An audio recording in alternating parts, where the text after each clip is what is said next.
नमस्ते बच्चों। आज मैं कुछ रोचक कहानी कहने की कोशिश करूंगी और तुम्हारा मन खुश हो जाएगा।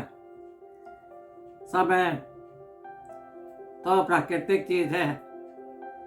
धूप सूर्य की रोशनी में अगर बाहर बैठोगी तो तुमको समय का अंदाजा भी मिल जाएगा, अगर तुम अपने को ठीक से उससे संपर्क में रखा। कब 6 बजता है, कब 7 बजता है, कब 11 बजता है, कब 12 बजता है, वो सूर्य की गति से समझ में आ जाता है। मनुष्य ने उसको घड़ी घंटों में बांध रखा है। तो 3 दिसंबर की बात है। 3 दिसंबर एक महत्वपूर्ण तिथि है। उसमें एक राजेंद्र प्रसाद थे जो बहुत ही मेधावी बालक बचपन से थे और बड़े होकर वो हिंदुस्तान के राष्ट्रपति हुए। एक घटना की याद आई, उसके बाद मैं कहानी सुनाऊंगी। ये घटना की याद आई, राजेंद्र प्रसाद को संगीत से बहुत लगाव था बच्चों। वो एक गायिका का गाना बहुत पसंद करते थे। उनकी एक लड़की जो उनके साथ पढ़ती थी, उससे उनको ज़्यादा नंबर आता और लड़की चाहती कि हमको ज़्यादा नंबर आए। यूनिवर्सिटी का एग्ज़ाम था, वो इम्तहान देने जा रहे थे। वो तो पाँव पैदल जाते थे ना। रास्ते में उस लड़की ने उस गायिका का गाना रख दिया ताकि वो उसी में मगन हो जाए और उसका इम्तहान छूट जाए। हुआ भी यही। उसका गाना सुनकर वो अपना होशो हवास भूल गए और गाना सुनने लगे। भूल गए कि उनका इम्तहान छूट रहा है।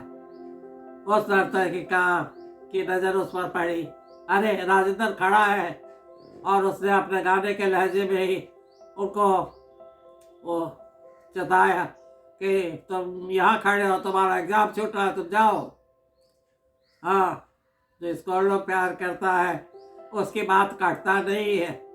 वो तुरंत अपने वर्तमान स्थिति से अब लौट गए और इम्तहान देने चले गए और फिर फर्स्ट कर गए। तो ये तो हुई बात ना।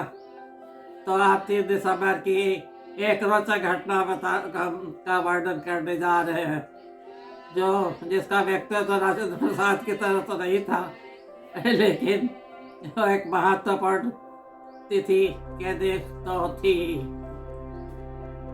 एक वृद्ध महिला थी, उनका भी उसी तारीख को जन्मदिन था और उसके घर में तो बहुत लोग थे, लेकिन सब कहीं कहीं घूमने चले गए थे। वो अपनी पति के साथ घर में थी। पति बहुत खुशनुमा और बहुत संवेदनशील लड़की थी ना। वो पति को, वो दादी को बहुत प्यार करती। दादी के लिए कुछ गिफ्ट लाए और थोड़ा सा रोटी ला के लेके और उनको उनके मस्तक पर लगा के उनके दीर्घायु होने की कामना की है। वो तो 85-86 साल पार कर चुके थे और 87 में पाँव रख रही थी। बाल सुर्ख हो चुके थे, उनके एक पाँव टूट चुके हैं, फिर भी वो अपना काम करती रहती है बच्चों। और बातें कर रही थी। इसी बीच गेट पर दस्तक किसी ने दिया। जाकर देखी, अरे 2 पैकेट मिठाई ये कहाँ से आया। वो वृद्ध महिला के पोता लोग दिल्ली में रहते थे, उन लोगों ने उनके लिए भेजा। बच्चे उनको बहुत प्यार करते हैं बेटा। हाँ, मिठाई आई। उनके पति ने कहा मजा आ गया दादू, अब हम लोग थोड़ा सा खा पी के चले। उसमें गरम गरम जलेबी था। वो दादी ने मजे से 2 जलेबी खा लिया। पति मना करती रही, नहीं खाइए दादू, आपका ब्लड शुगर बढ़ जाएगा। बोली मेरा ब्लड शुगर नहीं बढ़ता है, चलो। उसके बाद पति बोली आप हम लोग घूमने चले। अरे राम, आप घूमना भी होगा हैं? इस टूटे हुए पैर से कहाँ घूमने जाएंगे? क्या गांधी मैदान में रेस लगाई है? नहीं, नहीं जाओगी, मैं नहीं जाऊंगी, वो बोली।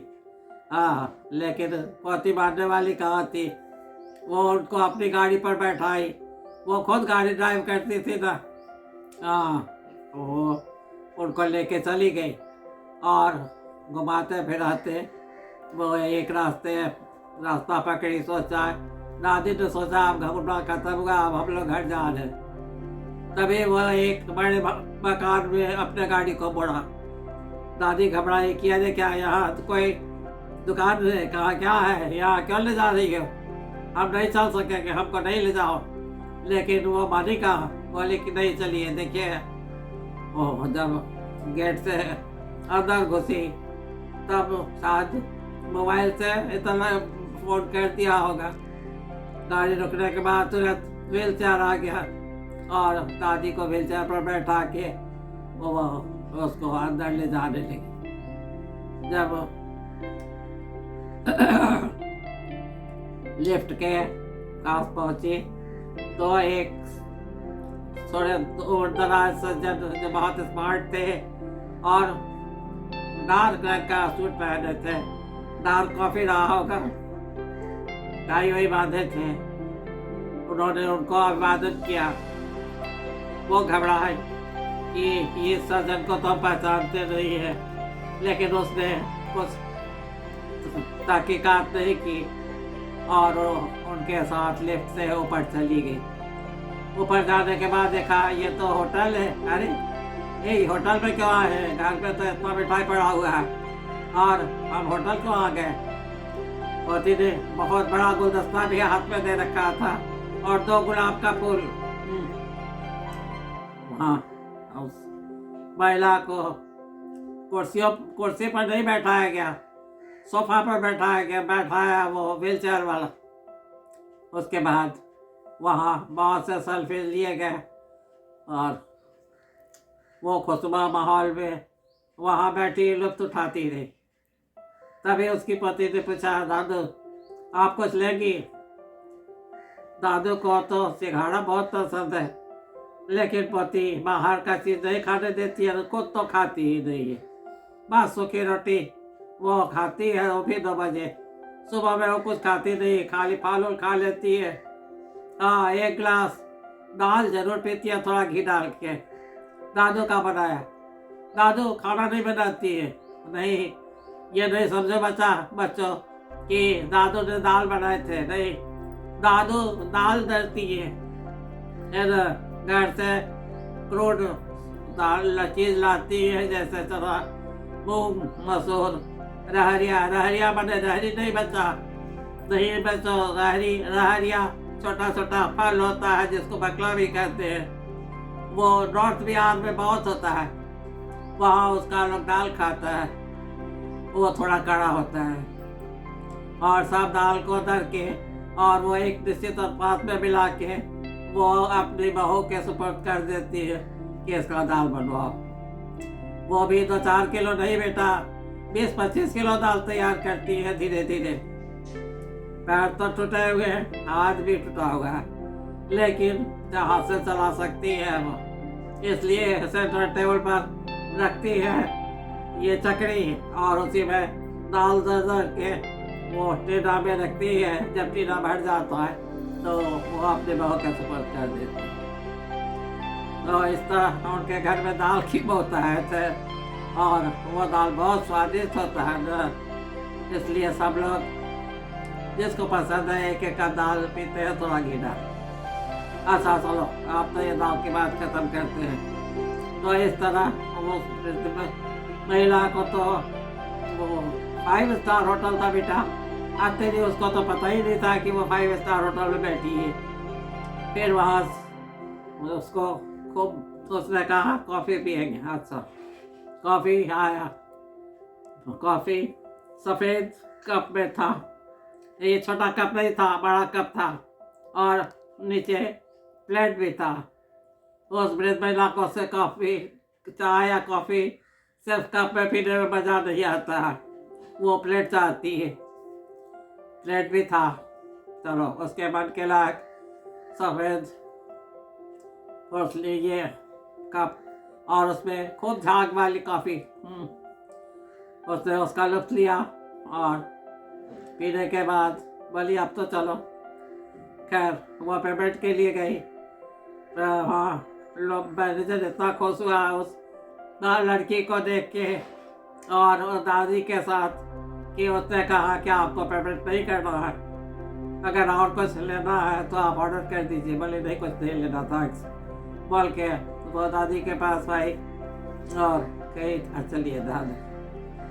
उस लड़की की बात है बताए, वो है तो ऐसे पैसे से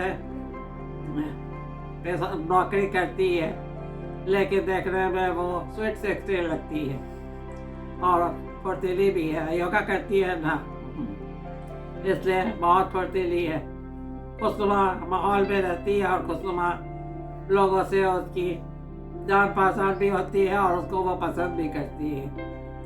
तब इस तरह वृद्ध महिला की का जन्मदिन उसने 5 स्टार होटल में मनाने के बाद पूरा होटल घुमा के उस व्हीलचेयर पर और तब नीचे ले जाने की कोशिश कर रही थी। उसको लिफ्ट का ठीक नंबर मालूम नहीं था, नीचे जाने के बजाय ऊपर चली जाती। तब फिर उसने गाइड से मांगा मसला किया और समझ में आया कि किस लिफ्ट से नीचे जाएगी और उस लिफ्ट पर चढ़ने के बाद वो नीचे आ गई। नीचे आने के बाद नीचे का दरवाज़ा बंद था, बाहर जाने वाला।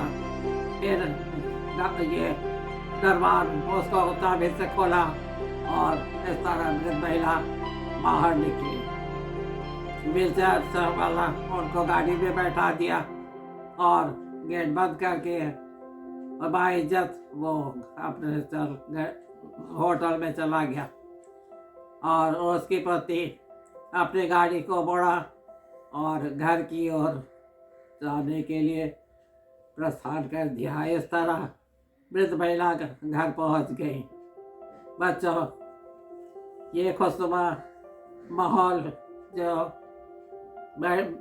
वृद्ध महिला के साथ बिताना, वृद्ध महिला बहुत खुश हुई कि अरे 5 स्टार होटल जाने के बाद एक पैसा खर्च भी नहीं हुआ और बढ़िया से कॉफ़ी भी पिए। बच्चों, वैसे भी होता है, अपने को साफ सुथरा रखो और जो कपड़ा हो उसको अच्छे से अच्छा से पहना करो, अच्छी तरह बात करो, खुशनुमा रहो। तुमको शक्ति भी मिलेगी और लोग तुम्हारी इज्जत भी करेंगे। बस इसी के साथ आज की वार्ता मैं समाप्त करती हूँ। फिर कभी कुछ अच्छी बात तुम लोगों के सामने लाने की कोशिश करूँगी ताकि तुम्हारा मन खुश हो। नमस्कार।